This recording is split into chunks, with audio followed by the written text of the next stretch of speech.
This is Patricia Raskin Positive Living on News Talk 630, WPRO, and 99.7 FM. The program that brings you practical strategies and positive solutions to help you live the kind of life you really want. To speak with Patricia and her guest, call 438-WPRO or toll free at 1-800-321-WPRO. Now, here's Patricia Raskin. Well, good morning, everyone, and welcome to the second hour of Patricia Raskin Positive Living. We have a fabulous second hour for you.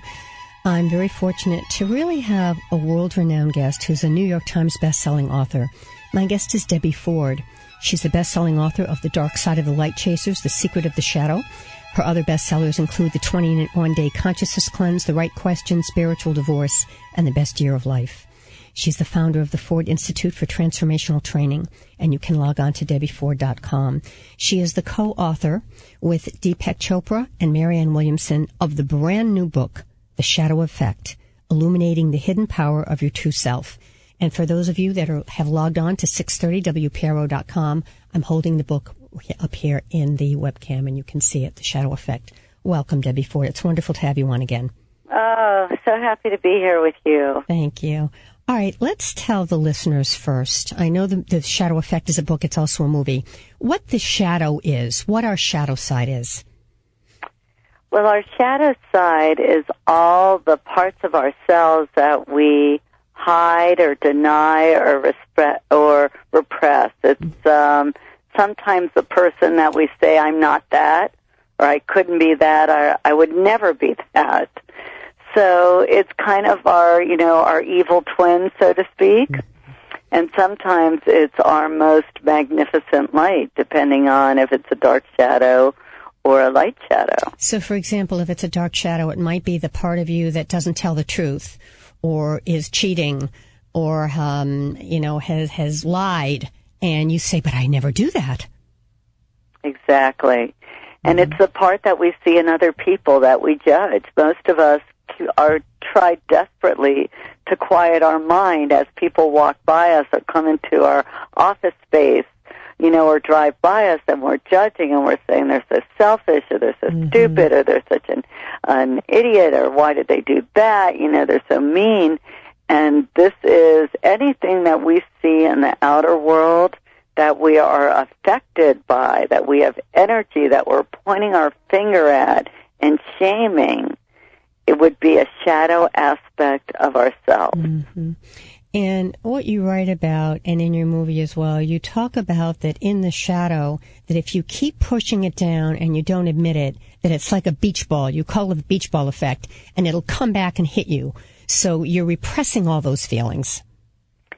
Yes, and I think the greatest way to show that, which I do talk about a lot, is road rage. We're driving down the street, we're singing a song on the radio, we had a good day, all of a sudden somebody cuts in front of us, and what happens? We go into a rage. That's an example of the beach ball effect. We try to hold our families together, we try to be the perfect parent, everything good, and all of a sudden our son doesn't do what we want them to do, or our daughter, and we're like, you selfish, and we call them the same names that we were called. And what's happening here is, I say, imagine taking a beach ball and putting it under the water, which most of us have done in a game, right, in a pool or the ocean. We know it takes a lot of energy to manage that beach ball. Well, for every quality that we've disowned, for every quality that we were shamed for when we were young or that we decided was unacceptable, these are like little beach balls that are beneath the surface of our conscious minds. Mm-hmm. And then what happens when we take our attention off the beach ball? All of a sudden, something comes up and hits us in the face. It's like dieting for 7 days, staying in your commitment, right? You're going to do it. You're in your power. And then all of a sudden, in the middle of the seventh night, you get up and you go finish a pie downstairs. Right. Right. Or you say, I'm never going to see that person again. And you stay away for a month or two. That's it. And then all of a sudden you see them again. Exactly. And so the shadow effect and the work that I do is about finding these parts of ourselves that we've suppressed, that we most likely loathe, We've made them so wrong inside of our own consciousness and making peace with them, which most people say, how can I do that? I hate that. I don't want to make peace with my selfish self. Mm-hmm. I've worked my whole life to prove how selfless I am. I don't want to make peace with, my father was cheap, and I don't want to be cheap like him, but yet the person doesn't have any money in the bank because they're giving it all away, trying to prove they're generous. But, Debbie, if it's a shadow side, if it's a negative aspect, should we be embracing it, or should we be, not really liking it and trying to bash it and get rid of it? Well, we definitely want to embrace it, and I think that is the power of the work that is in the shadow effect. Mm-hmm. In the old days, we would say it's a sin, right? It's wrong. It's a character defect. What am I going to do to get rid of it? Right. I'm going to pray to God to get rid of it. I'm going to cover it up. I'm going to be the opposite. But that's what makes them beach balls. And in this, it's kind of counterintuitive what we do. But, Patricia, this comment, what we resist persists. Mm-hmm. As we're resisting these parts, as we're judging them, we're actually adding more fuel to them. Mm-hmm. And so in the shadow effect, we are teaching people this new paradigm where we're not hating parts of our humanity, but we're having compassion for all aspects of our humanity, where we're learning to love that which we've judged. And we realize when we, the subtitle is illuminating, right, the hidden power of the true self. When we illuminate, bring light to these parts that we have shamed and been horrified by, they actually set us free. Now, that doesn't mean we repeat them again, Debbie. Well, this is what you find, is that when they're no longer beach balls, it's unlikely that they're going to bounce up and hit you in the face, because instead they're floating on the surface of your conscious mind. You've made peace with them. All right, folks, you're welcome to give us a call to speak to the renowned Debbie Ford, the co-author of The Shadow Effect and author of many best-selling books. 438-WPRO, 800-321-WPRO. Now, Debbie, in this book in the back, you have a test, which I have to tell you I took. And it's a test really to see how well you've handled your shadow side. Yes, how'd you do it, Patricia? Actually, I did pretty well. I did around 25, I think. That's awesome. Yeah, I did 25, and then I added a couple more on just, for good measure, and I still was in that range. But and what this does is it speaks to really forgiving yourself. So questions are like, do you often feel phony, inauthentic, or find that it takes a lot of effort for people to perceive you? Or if your friends and workers interviewed you, would they say you complain a lot or a little? And I mean, it goes on to many specific things. But it speaks about your own self-worth, Debbie. Yes. And see, I think what has been missing for a lot of people is that they think they're going to get their self-esteem or their self-worth by getting rid of this bad person inside of them and just fully being this good person. And I think that's maybe one of the biggest, most damaging lies. We all have a bad girl or a bad boy inside. We've all done things that make mistakes. We've all done things that we're ashamed of. And our job is not to hate these parts, not to shame ourselves, not to guilt ourselves, but to learn from these things and to forgive ourselves. Well, let me ask you about 12-step groups, because so many people are in 12-step groups, which can be based on Alcoholics Anonymous, AA, but it can be sex addicts, love addicts, gambling addicts, overeating, debting, shopping. I mean, they have groups for everything. And so the question is, they do talk about character defects, and they also do talk about, the higher power. How does that tie in with this, Debbie? Well, one of the things that is asked of people in 12 steps is to, and I think it's the 7th step or something, to ask God to remove these defects of character. Yes. Now, in my work, and I have a lot of people, and I just spoke at an addiction conference. So in my work, we would say to ask God to remove the behaviors Mm. It's really the behaviors, not the actual qualities. Mm-hmm. And so when we understand this, we can make peace with the quality, which will then give us the power of choice. Mm. See, most of us have no choice. Our shadow self is driving us. We decided, I'm not going to be like my mother. We work to be not like our mothers. And then we're like them. Yes. Or like our fathers, or like that bad uncle, or whatever it is, or that inconsiderate teacher, and then we become like that. In this work, it's like distinguishing, first of all, that we are, and this is where Deepak Chopra changes the world. When he brought out this conversation of that we are a microcosm of the macrocosm, and I'm going to say that in English, it means that each of us possess every quality that exists in the planet, exists within us, whether it's lying dormant in us or it's active in us.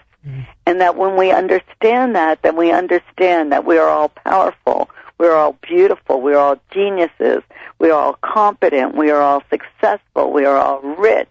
And on the other end of it, we are all mean, and we are all unworthy, and we are all, dysfunctional. So when we're standing in this new view of the universe, which has been proven, take a good person and put them in a bad situation, they will do bad things after a while.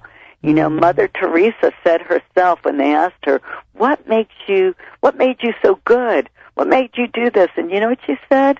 Patricia, she said, I found myself attracted to what Hitler was saying, and I decided to do the opposite. She didn't say, I found myself attracted to what Hitler was saying and I beat myself up for the rest of my life and hid. I owned it, I embraced it, and I was able to make a new choice. Wonder. And on that note, we're going to take a break. Debbie, so inspirational. My guest is Debbie Ford. She's the co-author of the new book, The Shadow Effect, with Deepak Chopra and Marianne Williamson. There is also a wonderful movie called The Shadow Effect, which I have watched. And if you get the book, you can take the test in the back about the shadow effect. It's very good. We're going to come back with Debbie Ford after the break. You can give us a call for questions for Debbie, 438-WPRO, 800-321-WPRO. You're listening to Patricia Raskin, Positive Living, right here on News Talk 630 WPRO, 99.7 FM, and on the web at 630WPRO.com. We'll be right back. Hi, everyone. We are back. You are listening to Patricia Raskin, Positive Living, right here on News Talk 630 WPRO 99.7 FM and on the web at 630WPRO.com. I'm holding up our author's book on the web, The Shadow Effect. My guest is the world-renowned and best-selling New York Times author, Debbie Ford. Debbie Ford is the author of many books, including the New York Times best-selling The Dark Side of the Light Chasers, The Secret of the Shadow, The 21-Day Consciousness Cleanse, The Right Questions, Spiritual Divorce, and The Best Year of Your Life. She's the founder of the Ford Institute for Transformational Training, and you can visit her at DebbieFord.com. Her brand new book is written with Deepak Chopra and Marianne Williamson, and it is The Shadow Effect, Illuminating the Hidden Power of Your True Self. You can give us a call at 438-WPRO, 800-321-WPRO with questions for Debbie. Welcome back, Debbie. Thank you. Okay, so we're talking about this shadow side. So how do you identify it, and how can you actually use that shadow side effectively, or that character defect? Okay, so let's take everybody through one.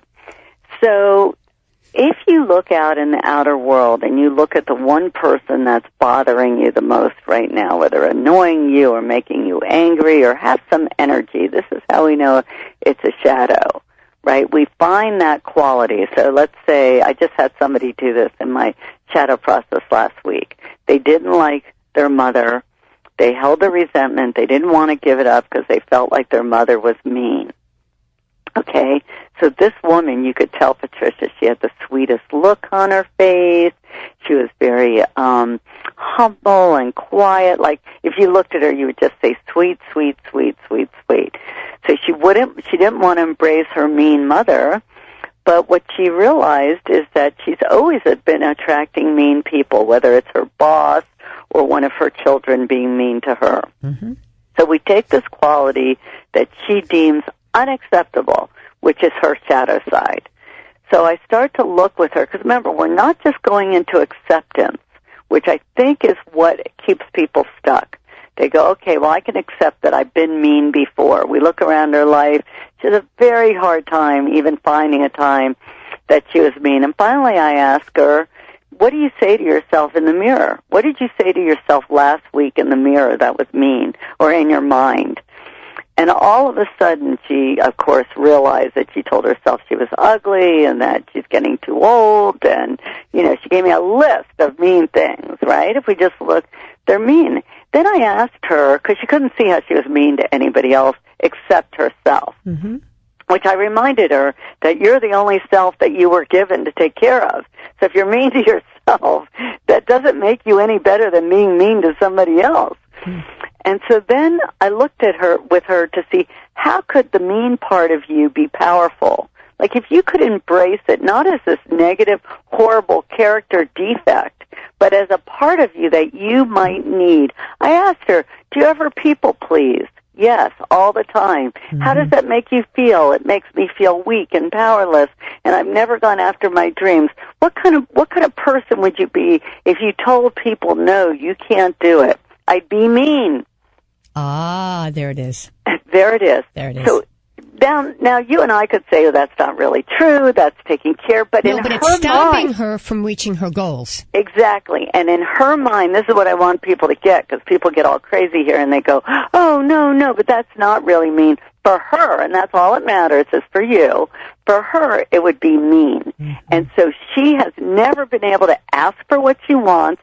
She's never been able to tell her boss or the people around her, no, I can't do it, because it would be mean. She can't tell the truth. She's a complete liar, which I then took her to show her how mean that is. To tell people, yes, I'll do that, no problem, when it is a problem for you. That's mean. It's mean for both sides. So this is why it's so important, Patricia. When people do shadow work, they get back their power. They get to be, you said the word earlier, authentic. To be authentic is all we long for. Because when we're being authentic, we find peace. We make healthy choices. We don't have to be who we think we need to be. We can be who we are. And, yeah, go ahead. And so many times, you know, these patterns that we have, we're not doing them on purpose, Debbie. They came from our backgrounds, from our family of origin issues. I mean, this is what we're bringing out. And so we're not doing it purposefully. Exactly. And people, you know, we are so hard on ourselves. The thing that we're all missing is this feeling called compassion. To understand. I mean, if, in fact, anybody listening took their whole history of times they were teased or hurt or abandoned or left or lied to or betrayed, on and on, shamed, if we put that in front of any of us, we would all start crying and treat ourselves like 1,000,000 pounds of gold. And that's what shadow work allows us to open our hearts to these parts of ourselves, to these qualities that were deemed unacceptable when we were young. You know, don't be stupid, don't be an idiot, don't be a liar, don't be greedy, don't be, you know, great, don't be too loud, don't be too talented, don't be conceited, don't think you're too much, you know, you're unworthy. We have to learn to love each and every quality that exists inside of us. Then we become free human beings. So beautifully said. Wow. Where are you going to be next in terms of how people can find you or hear you or watch you? Oh, I would love for people to, if they join on my email list, I send a weekly blog out into people's inbox, so 3 times a month, so they can join me on Facebook, on Twitter. My calendar is on DebbieFord.com. They can go on the Shadow Effect Facebook page as well. I post a lot and Twitter, I post a lot of powerful questions to help people work through some of their things. I'm sure I'm on the road somewhere, Patricia, but I can't remember. That's all right. And you give workshops all over the country. Yes, and the next shadow process, if anybody has the desire, it is an amazing 3-day journey that will blow your mind. Oh, amazing. And you were on Larry King about 3 or 4 months ago, and I saw that. Was it? Yes, that was fun with Michael Beckwith and James von Prague. Yes, so it's really great. All right, Debbie, we're going to close your message for us, your final thoughts. My final thought is that our job as human and spiritual beings is to learn to love ourselves. And it's not just to love the good self. It's not just to love ourselves when we have a job or enough money in the bank or everybody's doing what we want. But how do we love ourselves deeply for our imperfections, for our flaws, for our mistakes, for our bad judgment? How do we love ourselves? And this is the work that when we do that, it gives us everything else we want, because the outer world is a reflection of our internal world. And if you work on your internal world and loving your internal world, then everything in your outer world will shift. Thank you so much, Debbie, for being on the program. Thank you. Thank you. Stay on the line for a minute. My guest has been Debbie Ford, co-author of The Shadow Effect, Illuminating the Hidden Power of Your True Self, which she has written with Deepak Chopra and Marianne Williamson. Coming up next will be Marla Martinson, Diary of a Beverly Hills Matchmaker, and she is a matchmaker. So for those of you who are single, get ready with your questions. You're listening to Patricia Raskin Positive Living right here on News Talk 630 WPRO 99.7 FM and on the web at 630WPRO.com. We'll be right back.